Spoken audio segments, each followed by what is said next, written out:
I was watching it the previous days, and they were all saying that, the protesters were absolutely justified in what they were doing, that Black Lives Matter was a really, really important movement.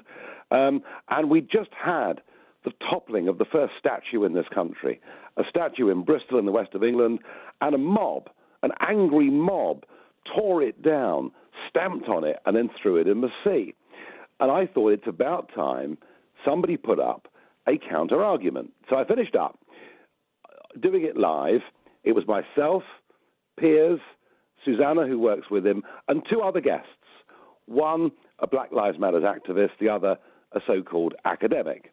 And it finished up in a four-way shouting match, four of them against me. And my argument was this: whilst we want to have equality of opportunity, we want to live in a society that is free and doesn't have horrible prejudice, the truth is that the three words Black Lives Matters may be innocuous, but the Black Lives Matters organization is an avowedly Marxist, anarchistic organization that wants to defund the police. It even wants to abolish the police.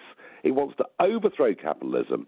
It wants reparations for slavery in centuries gone by, and is a recipe for a really bitter division in society. So I wanted us to recognize who the organizers of these protests were. And everything I quoted to Piers and the other panelists, everything I quoted had come directly from the Black Lives Matters website. All right? These weren't my words. They were their words. Right. And they were kind of shouting at me that I was a liar, that I was out of touch. And then we moved on to the toppling of this statue. Now, the guy whose statue was toppled was part of, back in the 1600s, the slave trade, all right?